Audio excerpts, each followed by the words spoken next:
Mohon dengan sangat, tolong jangan teriak, sudah diam, biar hening, biar ajib, biar kedengaran apa yang beliau kumandangkan. Assalamualaikum warahmatullahi wabarakatuh. Waalaikumsalam warahmatullahi wabarakatuh. Alhamdulillahil ahad, wassalatu wassalam ala man fis sama ismuhu Ahmad wa fil ardi ismuhu Muhammad wa ala alihi wa sahbihi wa ba'd. Yang saya cintai, yang saya muliakan, para alim ulama, para habaib, para kiai, para asatid, para tokoh masyarakat, para aparat pemerintah, wabil khusus sahibul bait, sahibul hajat, Haji Juan beserta seluruh keluarga besarnya. Yang saya cintai, yang saya muliakan, segenap panitia peringatan Maulid Nabi besar Muhammad SAW beserta seluruh, khususnya dan khususnya saya cintai seluruh hadirin hadirat, bapak-bapak, ibu-ibu, khususnya para pemuda-pemudi umat baginda Nabi besar Muhammad yang selalu dimuliakan oleh Allah Subhanahu wa taala. Alhamdulillah, segala puji dan syukur kehadirat Allah Subhanahu wa taala, yang dimana pada malam hari yang mulia ini Allah Subhanahu wa taala memilih kita semua sebagai hamba-hamba yang duduk di ini majlis yang penuh dengan keberkahan, majlis yang penuh dengan rahmat, majlis yang penuh dengan kasih sayang, majlis yang penuh dengan pengampunan. Ini tempat menjadi tempat turunnya rahmat, ini tempat menjadi tempat turunnya maghfirah, ini tempat menjadi tempat turunnya kafarah, ini tempat dipandang oleh Allah dengan pandangan kasih sayang. Hamba-hamba yang duduk di dalamnya menjadi hamba-hamba yang mulia, yang dimuliakan oleh yang maha mulia.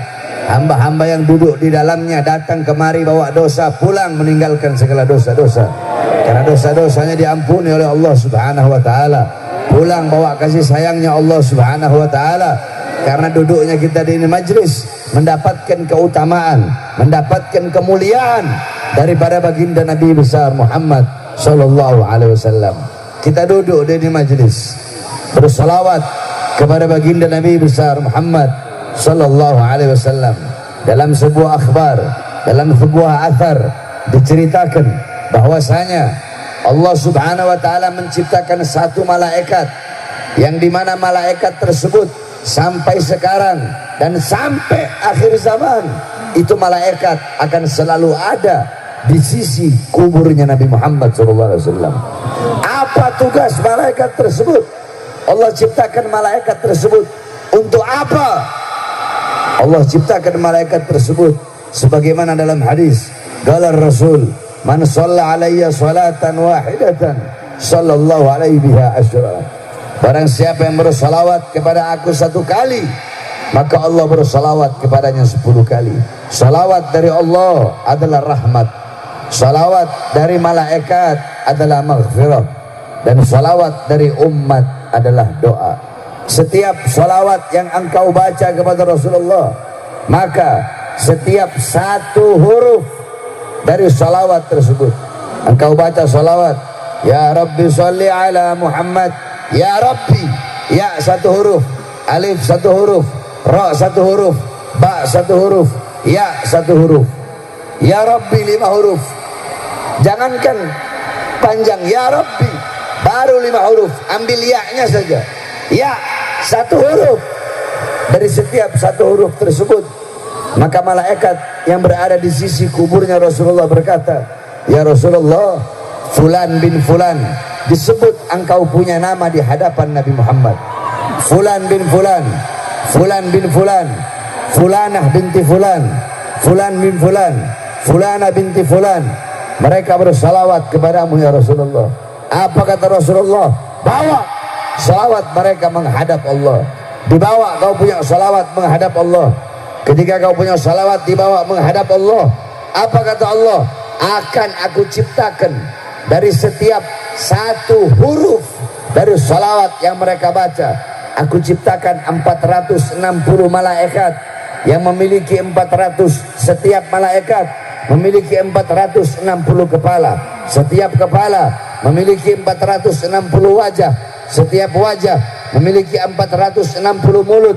Setiap mulut memiliki 460 lidah. Setiap lidah akan memohonkan ampun bagi orang-orang yang bersolawat tersebut sampai datangnya hari kiamat. Itulah salah satu daripada setitik kemuliaan yang Allah berikan kepada kita yang duduk pada malam hari ini bersolawat kepada baginda Nabi besar Muhammad sallallahu alaihi wasallam. Saudara-saudara, engkau duduk di majlis ini bersolawat kepada Nabi, memuji Nabi, memuliakan Nabi, mengagungkan Nabi, itu tidak akan menambahkan kemuliaan Nabi Muhammad. Engkau memuliakan Nabi tidak akan menambahkan kemuliaan Nabi. Engkau tidak memuliakan Nabi, itu juga tidak akan mengurangi kemuliaan Nabi Muhammad. Karena kemuliaan Nabi Muhammad, sekalipun lautan jadi tinta, pohon jadi pena untuk melukiskan, pohon menjadi pena, lautan menjadi tinta, dipakai untuk melukis kemuliaan, keagungan Nabi Muhammad.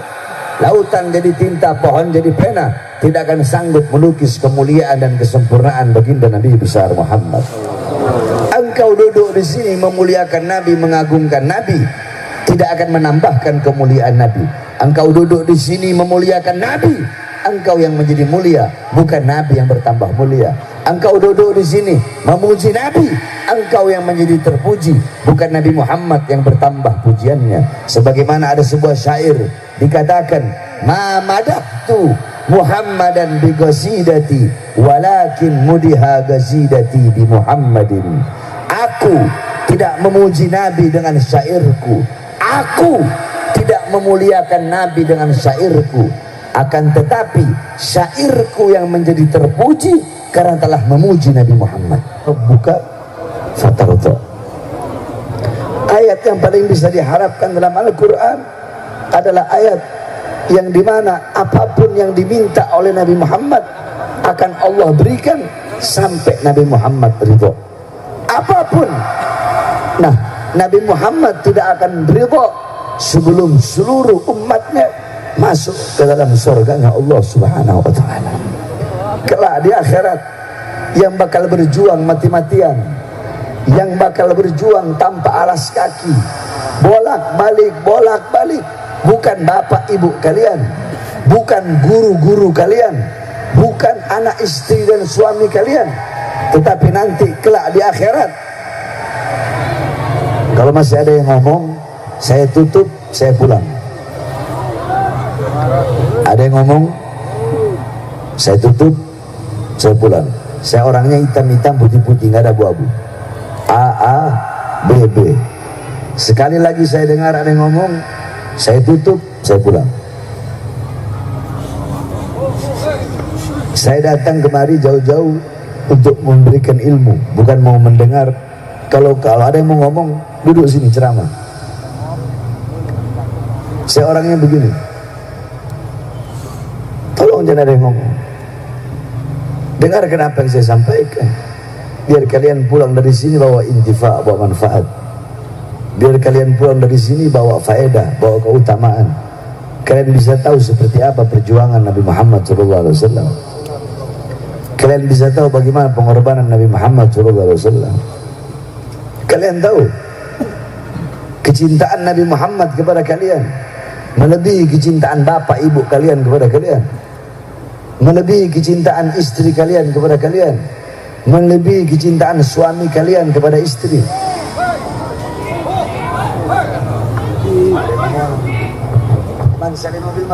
Tolong Laskar disterilkan, mohon dengan sangat hargai dan hormati Habibana dan yang lainnya. Putar balik mobil, anak pulang. Mobil putar balik. Ada yang ngomong, mobil putar balik. Laskar, tolong sterilkan Laskar.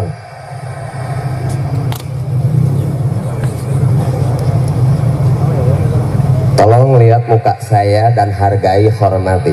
Diam. Instruksi dari Habib Abdul Qadir Al-Idrus. Jangan bikin malu.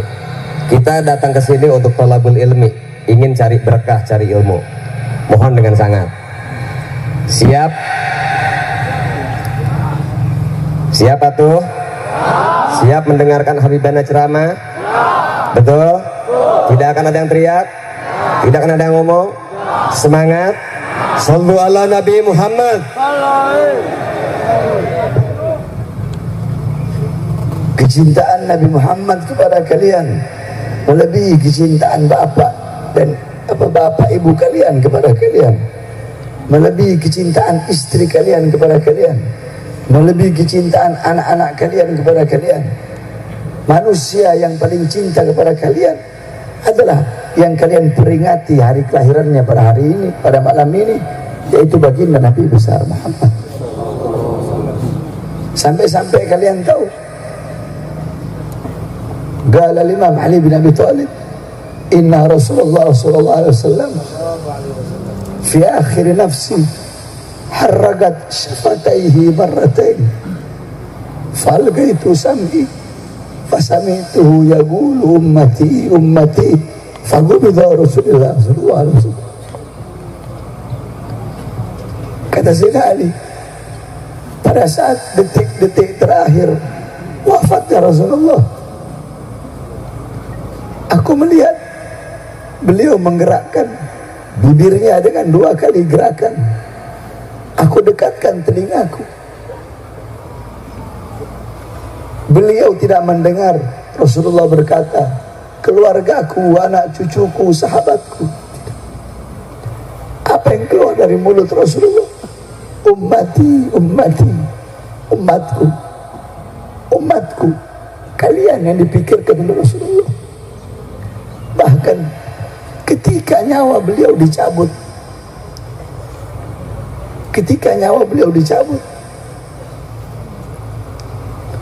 ketika nyawa itu sampai di sini, beliau berkata, ya Khalili Israel, wahai kekasihku Israel, apakah seperti ini rasa sakit dicabut nyawa?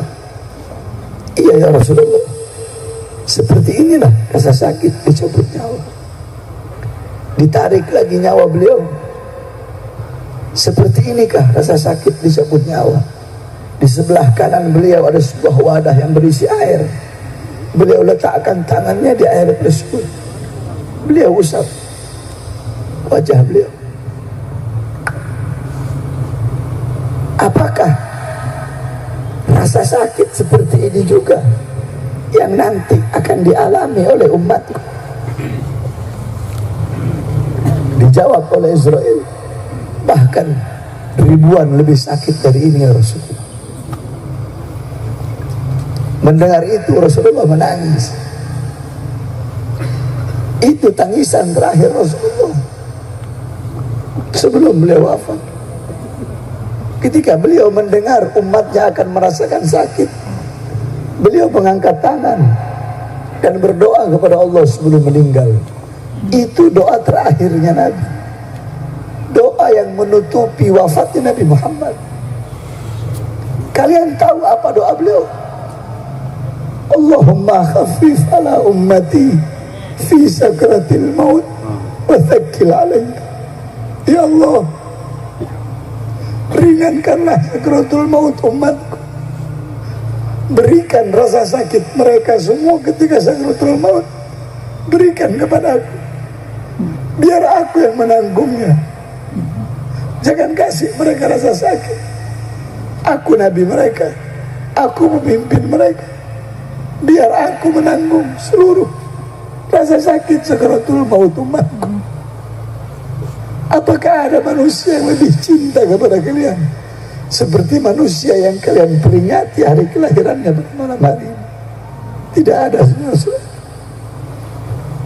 Oleh karenanya Nabi Muhammad berjuang, berdarah, keringat, mengeluarkan air mata, kelaparan pagi, siang, sore, malam.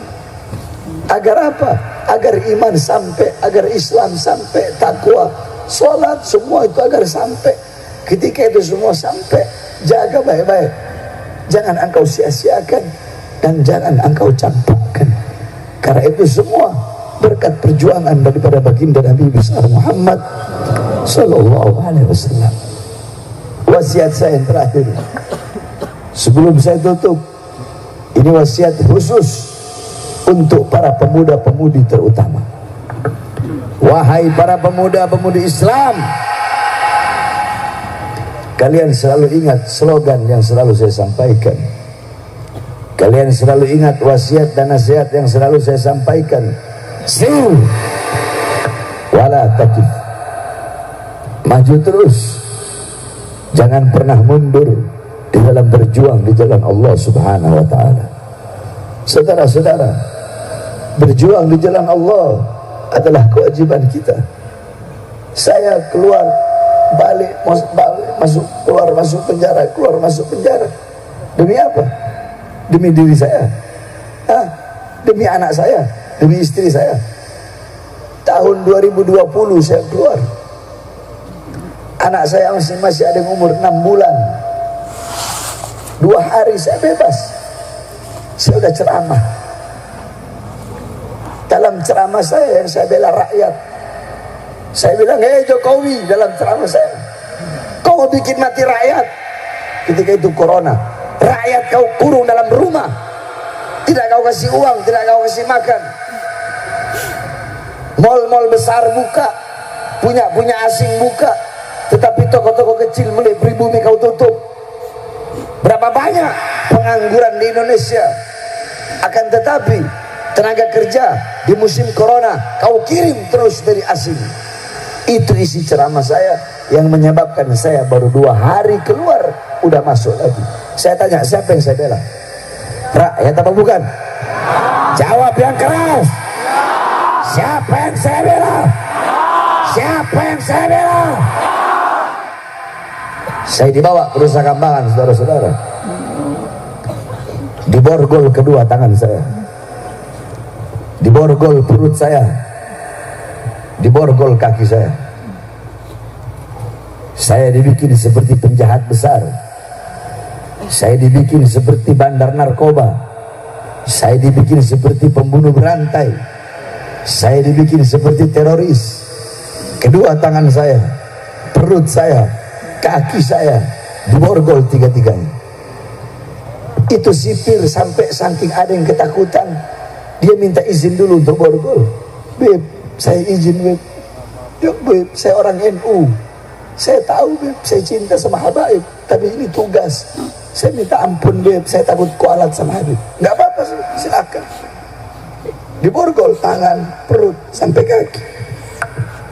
Saya tanya kepada dia, kamu setiap sholat baca sholawat? Baca beb. Apa salawat yang kamu baca? Salawat Ibrahimiyah. Sah enggak salat kamu kalau enggak baca salawat? Enggak sah. Apa salawatnya? Allahumma sholli ala sayyidina Muhammad wa ala ali sayyidina Muhammad kama shallaita ala sayyidina Ibrahim wa ala ali sayyidina Ibrahim. Tahukah kamu siapa Ali Muhammad dalam salawat tersebut?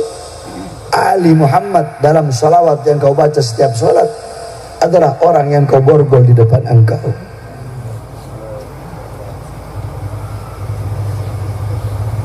Untuk apa saya keluar masuk penjara?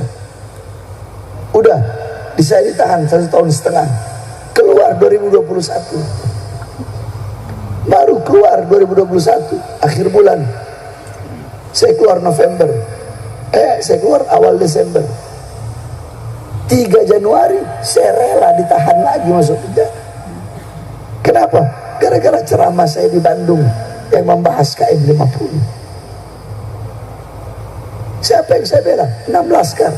6 laskar tersebut rakyat apa bukan? Rakyat apa bukan? Rakyat apa bukan? Satu anggota polisi dibunuh oleh Sambo. Sambo biadab.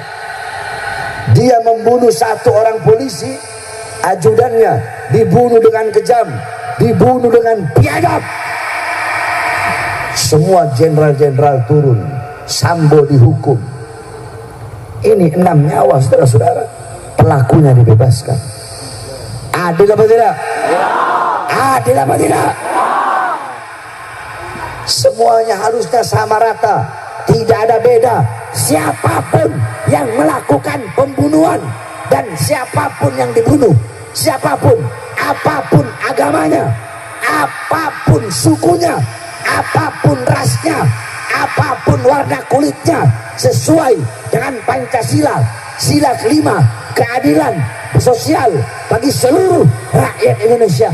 Maka kalau ada yang membunuh, siapapun dia, kalau ada yang dibunuh, siapapun dia, yang dibunuh harus mendapatkan keadilan, yang membunuh harus dihukum dengan seberat-beratnya. Nah, ini satu orang dibunuh,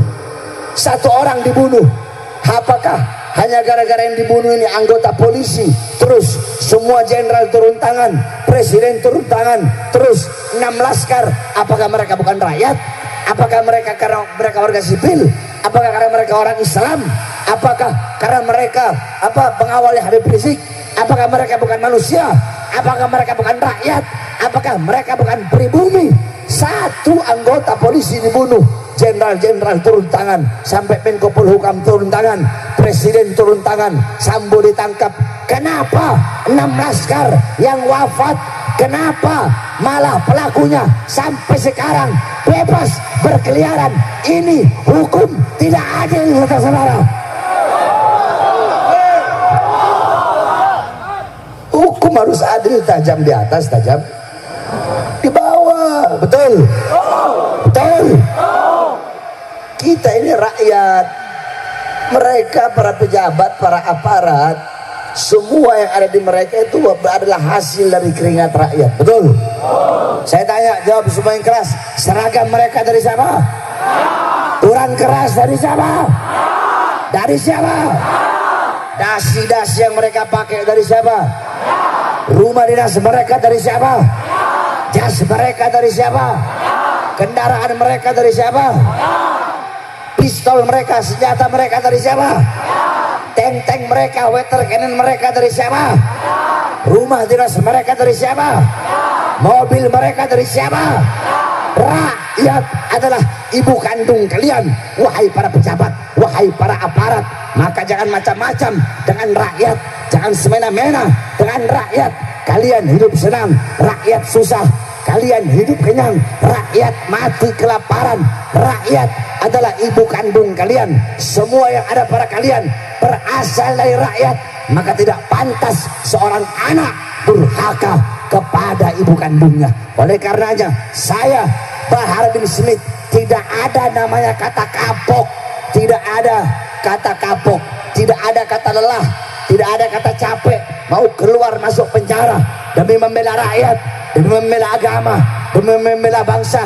Jangankan hanya di penjara, nyawa saya, jiwa saya murah harganya, saudara-saudara. Makanya saya ajak seluruh pemuda-pemudi Islam, sir wala takif, maju terus, berjuang untuk agama, berjuang untuk bangsa, berjuang untuk negara, berjuang untuk negara yang kita cintai ini.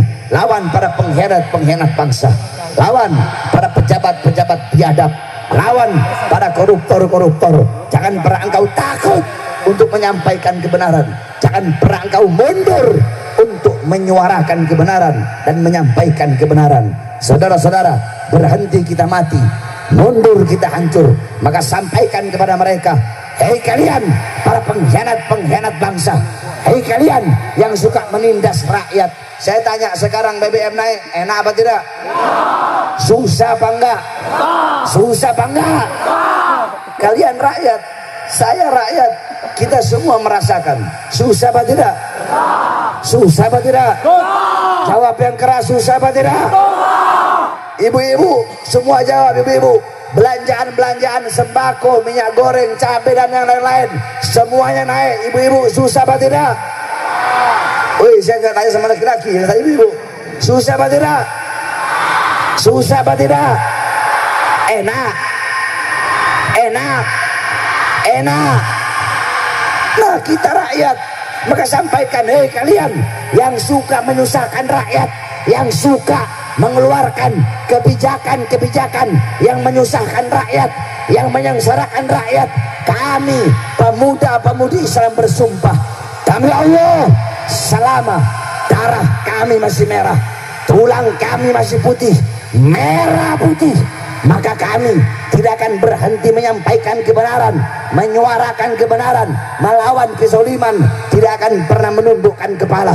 Kami akan tegak berdiri, tidak akan berhenti sampai mati, tidak akan mundur sampai hancur untuk melawan kezaliman, melawan kemungkaran, melawan ketidakadilan sampai titik darah penghabisan. Saudara-saudara, anak-anak muda Islam siap berjuang, siap berjuang, siap berjuang, siap sampaikan kebenaran, siap suarakan kebenaran.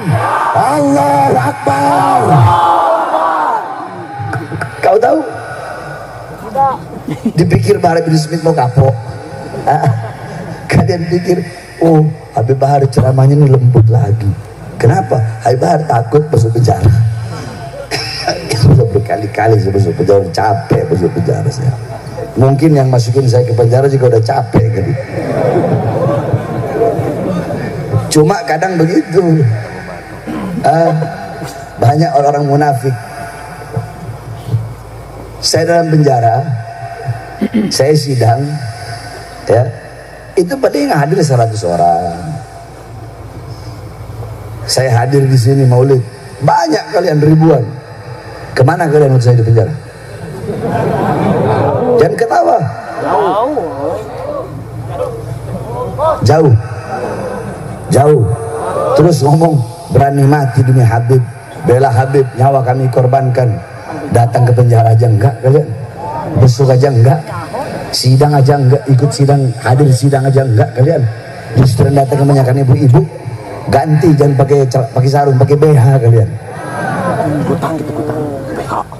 Kalian pikir saya bilang oh enggak ada, munafik semua kau ini. Sama, bukan hanya acara di sini, di setiap saya acara baru keluar penjara begitu.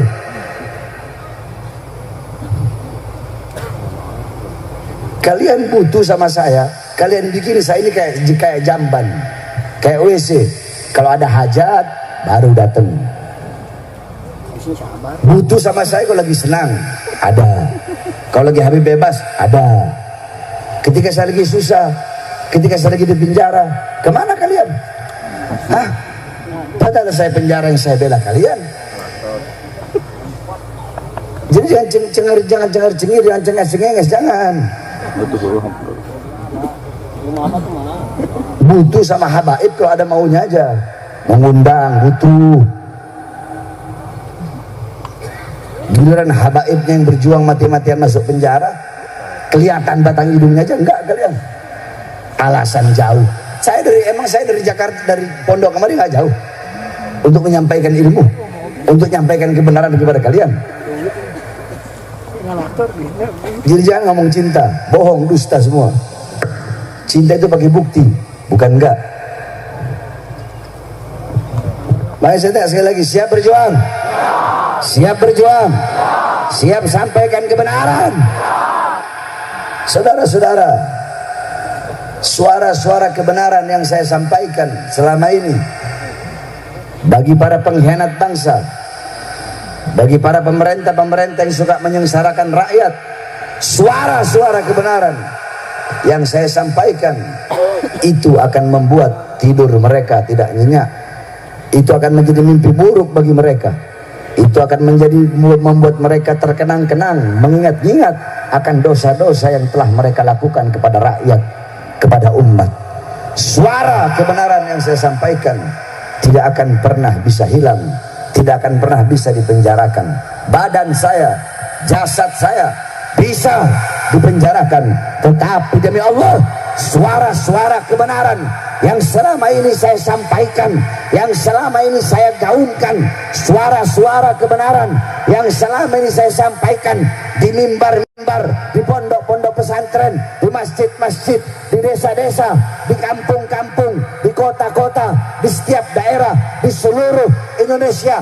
Walaupun jasad saya kalian penjarakan, tapi demi Allah, suara kebenaran yang saya sampaikan tidak akan pernah hilang selama-lamanya, sepanjang zaman, saudara-saudara. Makanya tidak ada kata capok, tidak ada kata kapok, tidak ada kata capek, tidak ada kata lelah. Jangankan hanya di penjara, sekalipun saya harus dicincang-cincang. Lau gata'tani irban, dengarkan para pengkhianat bangsa, dengarkan para musuh-musuh agama, dengarkan wahai orang-orang munafik, dengarkan wahai yang tamak dan rakus dengan kekayaan, yang rakus dengan pangkat dan jabatan, sehingga kalian menghalalkan segala cara, sehingga rakyat yang kalian korbankan, sehingga negara yang kalian korbankan, sehingga Indonesia yang kalian korbankan, sehingga merah putih yang kalian korbankan. Dengarkan kata-kata saya, lau gata'tumuni irban irban, sekalipun kalian memotong tubuh saya menjadi beberapa bagian, menjadi beberapa potongan, sekalipun kalian cincang-cincang tubuh saya agar saya berhenti menyampaikan kebenaran, agar saya berhenti menggaungkan kebenaran, agar saya berhenti membela rakyat yang susah kelaparan, demi Allah, dengarkan. Walaupun badan saya, jasad saya kalian belah-belah, kalian cincang-cincang, demi Allah saya tidak akan pernah diam, saya tidak akan pernah bungkam. Semakin kalian justru, semakin kalian cincang, semakin kalian potong-potong, semakin kalian belah, kalian potong-potong, kalian cincang-cincang jasad saya tidak akan diam, saya tidak akan bungkam, saya tidak akan berhenti menyuarakan kebenaran. Justru semakin dicincang, semakin dipotong-potong, saya akan semakin menyuarakan dan menggaungkan kebenaran, saudara-saudara. Siap sampaikan kebenaran, siap berjuang, siap berjuang untuk Allah, siap berjuang untuk Islam, siap berjuang untuk NKRI. Allahu Akbar. Jadi jangan mau ajarin kita orang ini tentang nasionalisme.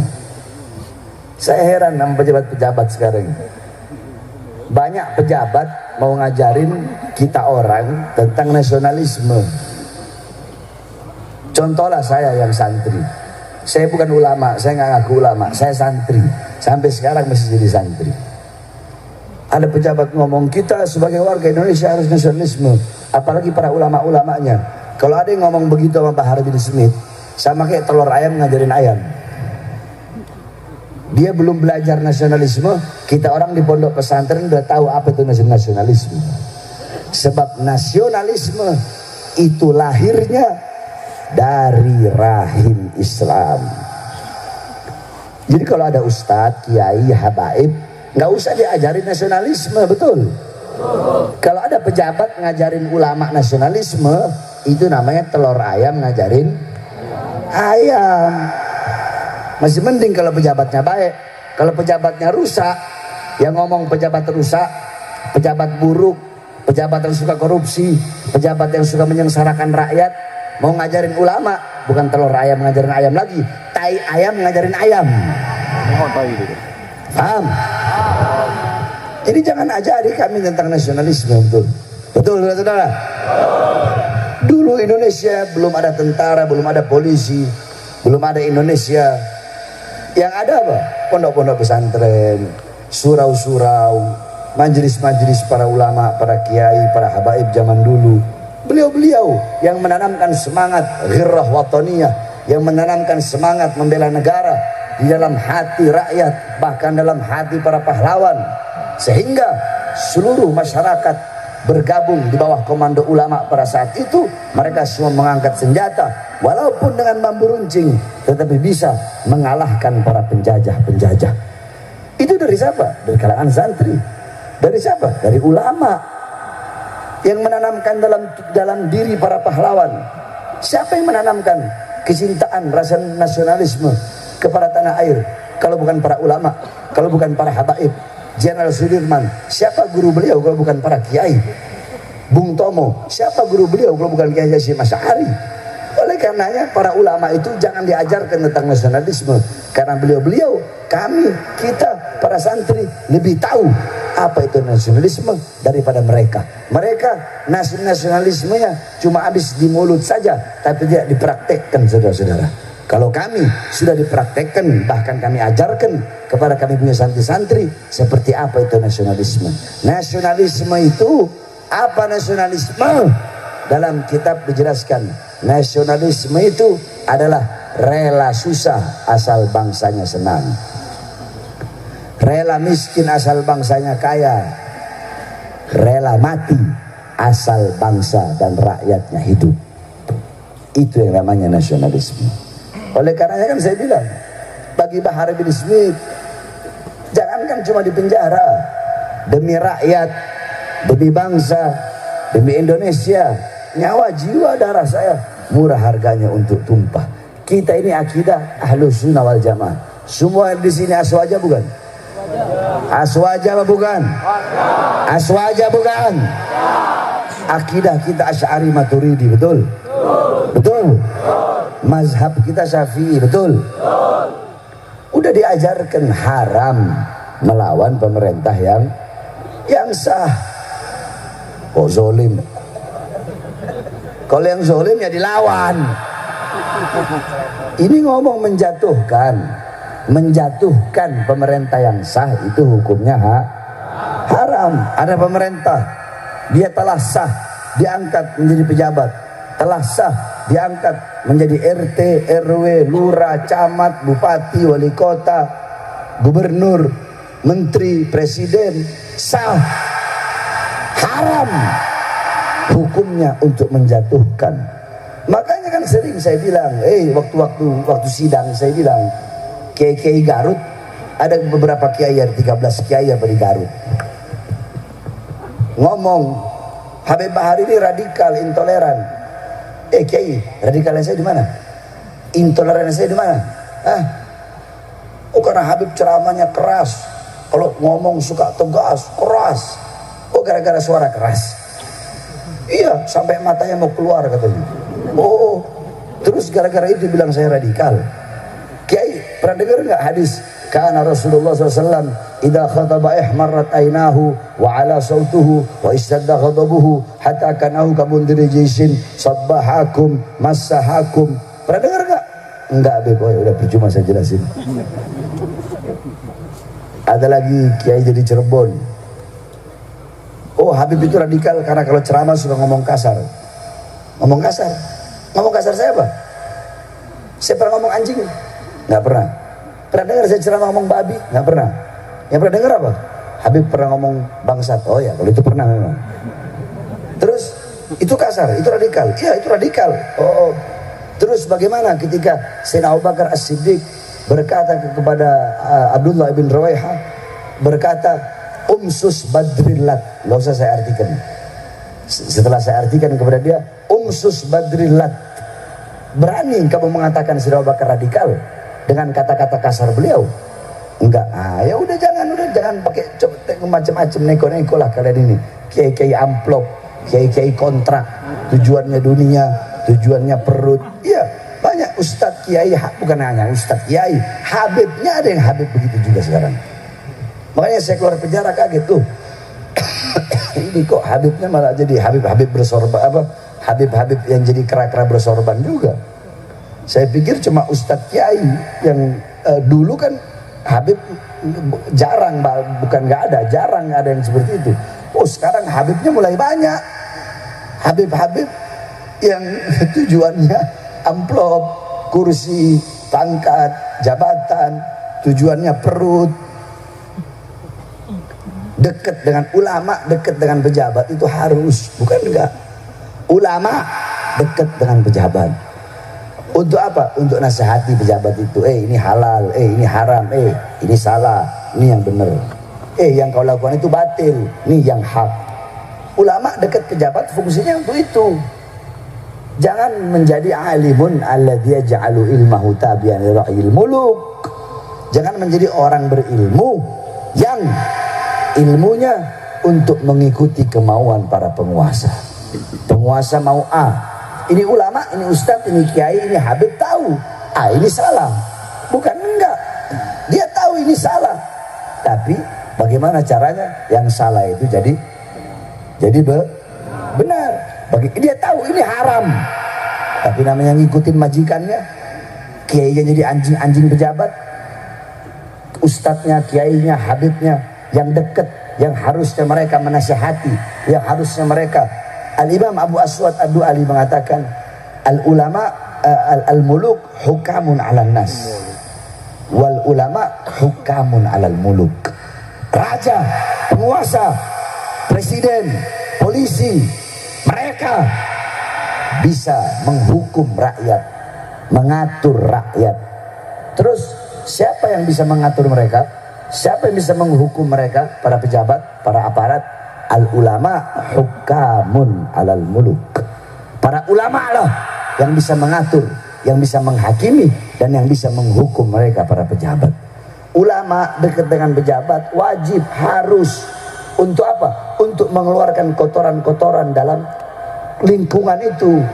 Bukan masuk ke dalam malah ikut-ikutan kotor, malah menjadi kiai yang kera-kera bersorban, habib yang menjadi kera-kera bersorban, ustadz yang menjadi kera-kera bersorban, ustadz, kiai, habib, ulama yang menjadi cecunguk, yang menjadi cecunguknya, yang menjadi anjing-anjing peliharaan para pejabat-pejabat yang tujuannya adalah partai dan politik serta perutnya masing-masing. Nah, ini kalau ada ulama seperti ini, pejabat seperti ini, maka mereka yang tujuannya perut ini, nilai mereka di sisi Allah sama dengan sesuatu yang keluar dari perutnya.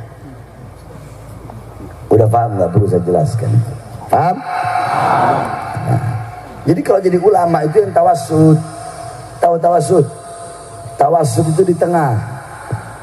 Mau lembut silahkan lembut, tapi jangan hilangkan ketegasan Nabi Muhammad. Yang tegas silahkan tegas, tapi jangan hilangkan kelembutan Nabi Muhammad. Jadi jangan yang lembut tuh hanya bawa Nabi Muhammad itu adabnya begini, sopan santunnya begini, budi pekertinya begini. Jadi orang umat taunya, oh Nabi itu Nabi Muhammad itu akhlak, adab aja. Jadi orang nggak tahu bagaimana perjuangan Nabi, amar ma'ruf Nabi, nahi mungkarnya Nabi. Harusnya kan di tengah. Kalau mau ajarin akhlak adab Nabi, ajarkan juga bagaimana keberanian Nabi, bagaimana pengorbanan Nabi, perjuangan Nabi, peperangan Nabi, bagaimana kerasnya Nabi kepada kufar, bagaimana tegasnya Nabi, bagaimana Nabi melawan orang-orang munafik, bagaimana Nabi melawan kezaliman. Betul? Itu namanya tawasud. Sebaliknya, ada ulama-ulama yang tegas, ngomongnya cuma itu terus. Nabi Muhammad nahi mungkar, Nabi Muhammad jihad, Nabi Muhammad perang, tapi nggak mau menjelaskan bagaimana adab Nabi, sopan santunnya Nabi, akhlaknya Nabi, sehingga umat taunya Nabi itu keras, Nabi itu tegas. Umat nggak tahu akhirnya bagaimana lembutnya Nabi, bagaimana akhlaknya Nabi, bagaimana adabnya Nabi Muhammad. Jadi yang tegas jangan menghilangkan kelembutan Nabi Muhammad. Yang tegas jangan menghilangkan kelembutan Nabi Muhammad. Yang lembut jangan menghilangkan ketegasan Nabi Muhammad. Itu baru namanya ulama yang tawassut. Itu baru namanya ulama yang ada di tengah. Nah, kita doakan mudah-mudahan ulama kita semua menjadi ulama yang baik. Sebab awas, ulama itu tidak ada golongan yang lebih mulia. Manusia yang paling mulia setelah Nabi dan Rasul itu ulama. Sahabat termasuk ulama, tabi'in termasuk ulama, tabi'in termasuk ulama, aslafuna soleh termasuk ulama. Makanya ulama begitu mulia sampai-sampai Nabi mengatakan akrimul ulama fa innahum indallahil kurama. Muliakanlah para ulama karena beliau-beliau adalah golongan-golongan yang mulia di sisi Allah. Sampai-sampai Nabi mengatakan man akrama aliman faqad akramani, faman akramani faqad akramallah, faman akramallah fama'wahul jannah. Barang siapa yang memuliakan ulama sama seperti memuliakan aku, barang siapa yang memuliakan aku sama seperti memuliakan Allah, barang siapa yang memuliakan Allah maka tempatnya adalah surga. Jadi ulama golongan yang mulia bukan? Mulia bukan? Mulia bukan? Diutamakan bukan? Didahulukan bukan? Didahulukan. Masuk surga ulama didahulukan, masuk nerakanya juga didahulukan. Kalau ulamanya ulama su, kalau ulamanya ulama nggak bener, maka mereka lebih dulu masuk ke dalam neraka daripada pejabat-pejabat yang zolim. Ulama yang zolim, ulama yang sesat lebih dulu masuk neraka daripada pejabat yang zolim. Ulama yang sesat lebih dulu masuk neraka daripada orang-orang yang bodoh. Maka kita doakan mudah-mudahan para ulama kita jadi ulama yang lurus, ulama yang istiqomah, ulama yang benar. Pejabat-pejabat kita, pemerintah kita juga kita doakan jadi pemerintah yang baik, jadi pejabat yang baik, yang peduli kepada rakyat, yang peduli kepada rakyat, yang pro kepada rakyat, bukan menyusahkan rakyat, bukan menyengsarakan rakyat. Tapi tetap kuncinya ada sama ulama. Imam Ghazali yang bilang, fasadur ra'iyah bifasadil muluk, wa fasadul muluk bifasadil ulama. Rusaknya rakyat, rusaknya negara karena rusaknya para pejabat. Rusaknya para pejabat karena rusaknya para ulama. Kenapa? Lianna katsir minal ulama tarkun nasiha wal irsyad lahum. Banyak para ulama meninggalkan nasihat dan meninggalkan petunjuk kepada para pejabat. Kita doakan mudah-mudahan negara kita menjadi negara yang aman, negara yang damai, ulamanya bersatu, pejabatnya bersatu. Iya, ulama sama pejabat harus bersatu. Tapi bagaimana mau bersatu ulama sama pejabat? Ulamanya saling berantem, pejabat pemerintahnya saling berantem, ulama saling berantem hanya gara-gara apa? Gara-gara beda majelis taklim, gara-gara beda guru, gara-gara beda pondok pesantren dulu, gara-gara beda bendera majelis taklim, saling berantem. Satu kampung ustadznya ada 3, saling berantem, saling iri, saling hasut. Iya kan? Ayo saya tanya kebanyakan. Contoh, di sini ada berapa ustadz ini? Kampung ini ada berapa? Banyak. Sukasari ada berapa ustadznya? Kiainya? Ustadznya, ustadz kiai ada berapa? Hah? Kiainya 2. Ustadznya? Berapa semua kira-kira? Ulamanya ada berapa? 5. Jawab jujur ya. Yang orang sini 5 ini akur atau ada yang saling hasut, saling berantem? Jujur aja. Jangan ngomong akur, jangan bohong. Ada yang saling? Ya ada kan? Nah itu jujur aja. Kenapa? Ini satu kampung 1000 orang, ustadznya ada 5, ustadznya saling berantem, kiainya saling berantem. Nabi dan Rasul ada 3000 lebih. Andaikan diturunkan semuanya di Sukasari, Allah turunkan gitu, andaikan, maka 3000 Nabi dan Rasul itu nggak bakal saling berantem. Kenapa? Karena Nabi dan Rasul tujuannya Allah. Ini satu kampung udah ustadz dan 5 biji saling berantem loh. Bagaimana mau bersatu? Jadi apapun warna benderanya, mau bendera majelis taklimnya merah, hijau, kuning, putih, harus bersatu. Kalau hanya berbeda masalah furu'iyah, masalah beda dulu mondoknya, tetap bersatu. Ulamanya bersatu. Begitu juga para pejabat. Ini beda partai politik, saling berantem pejabat sama pejabat. Jangankan beda partai, satu partai kadang saling berantem pejabat-pejabat. Kenapa? Berebutan kursi. Kenapa? Berebutan kedudukan. Kalau pejabat sama pejabatnya belum bisa bersatu, ulama sama ulamanya belum bisa bersatu, maka sampai kapanpun negara kita nggak bakal benar. Ulamanya harus bersatu, pejabat bersatu, ulama dan pejabat bersatu. Tapi ingat, tetap walaupun ulama dan pejabat bersatu, ulama harus tetap berada di atas para pemerintah. Ulama tetap berada di atas para pejabat karena memang fitrahnya sudah seperti itu. Nggak ada namanya ulama di bawah pejabat, itu nggak ada. Nggak ada. Mana? Kasih kitabnya yuk ke saya. Kasih kitabnya ke saya. Kalau ada ulama di bawah pejabat. Kami punya guru-guru. Ketika ada seorang sultan, maksudnya sultan tuh kayak gubernur atau bupati, ketika mereka dilantik menjadi gubernur atau menjadi apa, gubernurnya berkata, Ustadz, Habib, kenapa tidak datang kepadaku? Apa katanya Habib? Aku ingin menjadi sebaik-baiknya ulama, dan aku ingin engkau menjadi sebaik-baiknya pejabat. Apa itu? Engkau yang datang kepadaku.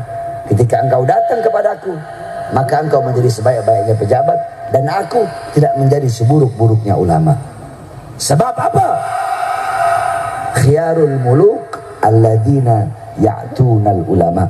Sebaik-baiknya pejabat adalah pejabat yang datang kepada para ulama. Wasyirarul ulama, dan seberat-beratnya ulama, paling buruknya ulama adalah ulama yang mendatangi para pejabat dengan tujuan perut, kursi, pangkat, jabatan, tahta, dan kekuasaan. Oleh karena kita doakan, mudah-mudahan ulama dan umara bersatu, negara kita menjadi negara yang baik, negara yang soleh, negara baldatun tayyibatun wa rabbun ghafur, negara yang diridhai oleh Allah Subhanahu wa taala, negara yang dirahmati oleh Allah, negara yang selalu dilindungi oleh Allah Subhanahu wa taala. Amin amin ya rabbal. Saya tanya sekali lagi, semua jawab sama-sama. Siap berjuang untuk Islam, siap berjuang untuk bangsa, siap berjuang untuk Indonesia. NKRI harga mati, betul? Jawab, NKRI, NKRI, NKRI, merah putih, harga merah putih, merah putih, NKRI, merah putih, Pancasila, Bhinneka Tunggal Ika, ulama, ulama, santri, habaib, harga mati. Oleh karenanya, siapapun yang mau macam-macam dengan NKRI, siapapun yang mau macam-macam dengan merah putih, siapapun yang ingin merampas kedaulatan Indonesia, yang ingin merampas kedaulatan Indonesia, yang ingin merusak Indonesia, yang ingin mengobok-obok Indonesia yang kami cintai, yang kami sangat sayangi, yang akan kami korbankan dengan sepenuh hati, maka demi Allah, kami para pemuda-pemudi Islam, kami para santri-santri yang pakai sarung, yang akan berada di barisan paling depan, tidak akan berhenti sampai mati, tidak akan mundur walaupun harus hancur untuk membela NKRI. Saudara-saudara, Indonesia merdeka, merdeka, merdeka. Allahu Akbar, Allahu Akbar, Allahu Akbar. Sebelum saya tutup, saudara-saudara sudah tahu, saya bangun pesantren itu udah 11 tahun. Dari awal bangun sampai sekarang bangun terus, belum jadi-jadi. Kenapa? Karena saya haramkan ikhtiyat, saya berhati-hati, saya nggak mau terima bantuan dari pemerintah sampai sekarang. Bukan berarti kalau ada pesantren yang terima haram, nggak apa-apa. Pesantren terima bantuan bahkan harus. Cuma saya pribadi, untuk diri saya ikhtiyatkan. Ya ini saya tawarruk, saya sangat berhati-hati. Saya nggak mau, mau yang saya berhati-hati sekali. Saya nggak mau. Oleh karena saya harap pada malam hari ini kepada seluruh hadirin yang hadir untuk bisa mengeluarkan hartanya di jalan Allah. Siap keluarkan harta? Tidak ada harta yang bisa menyelamatkan engkau di akhirat, yang menyelamatkan engkau di alam kubur, yang menyelamatkan engkau di yaumil ba'ats, di hari kebangkitan, di yaumil mahsyar, di hari mahsyar, di yaumil mizan, di hari pertimbangan, di yaumil hisab, di hari perhitungan, ketika melintasi as-siratul mustaqim. Tidak ada harta yang bisa menyelamatkan dalam kubur kecuali harta yang dikeluarkan di jalan Allah Subhanahu wa taala. Kau keluarkan hartamu, hartamu tidak akan berkurang.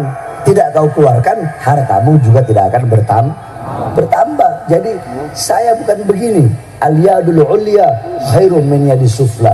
Tangan di atas lebih baik daripada tangan di bawah. Saya mengajak kalian untuk apa? Agar kalian punya bekal untuk dibawa dalam kubur, sekalipun bekal itu merupakan harta yang kalian keluarkan untuk pondok pesantren. Nanti para laskar tolong ambil sorban buat jamaah di bawah.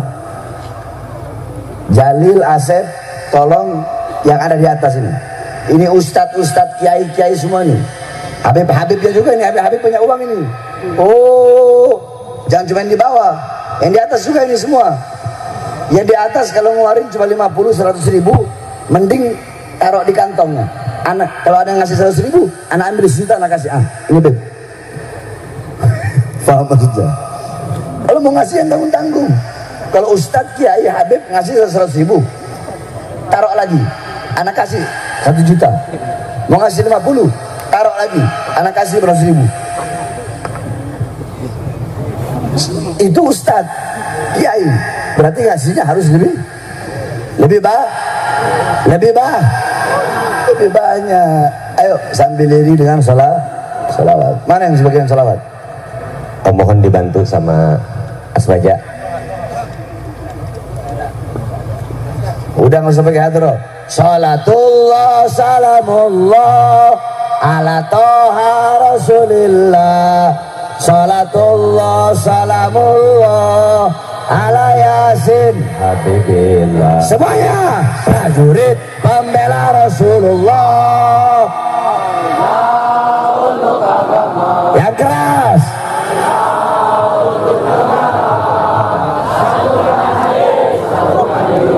Yang keras.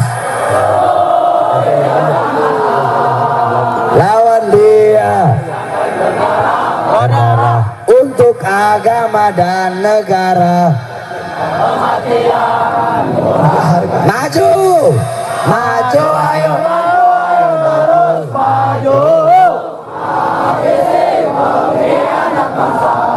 Mudah-mudahan yang kita korbankan akan menjadi sebab di hadapan Allah Subhanahu wa Ta'ala. Rela deh. Wahai Yang ridho, yang ikhlas, ikhlaskan dia karena Allah. walau takkan mundur. Tak. Salatullah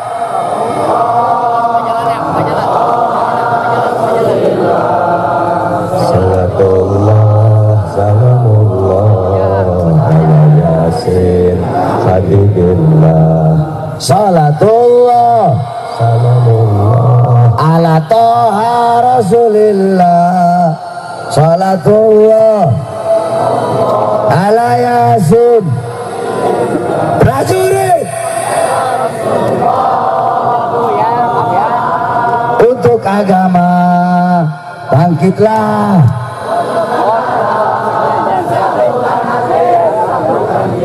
Musuh, musuh.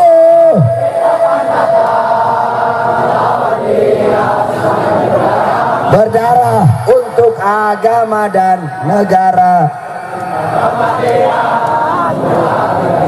Maju, maju.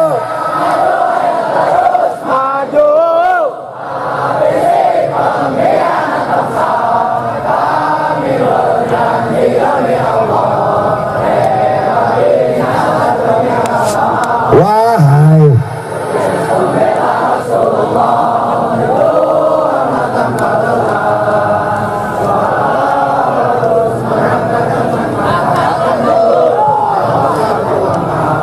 takkan mundur. Maju, ayo terus.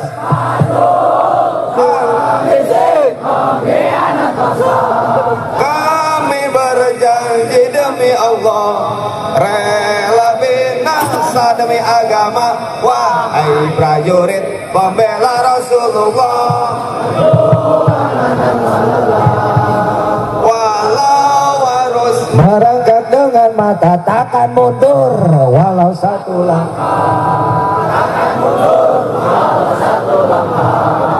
Maju.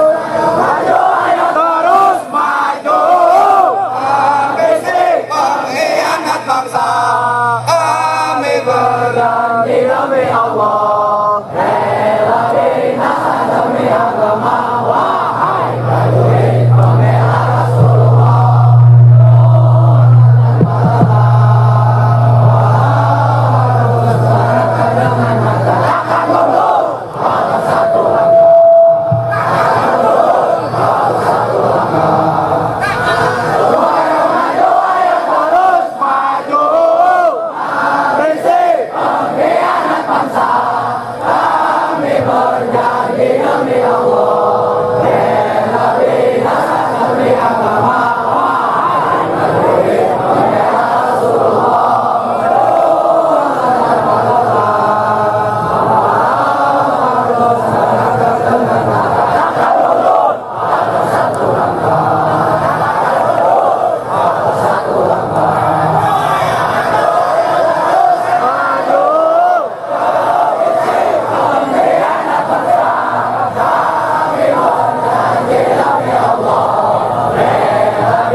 musuh datang, maju atau mundur? Maju atau mundur? Lawan atau biarkan? Lawan atau biarkan? Siap hancur, siap berangkat dengan mata, siap mati, siap hancur, siap binasa. Allahu Akbar, Allahu Akbar. Indonesia merdeka, merdeka, merdeka. Allahu Akbar. Walafu minkum. Wassalamualaikum warahmatullahi wabarakatuh. Waalaikumsalam warahmatullahi wabarakatuh. Bikin diri sebuah ceramah yang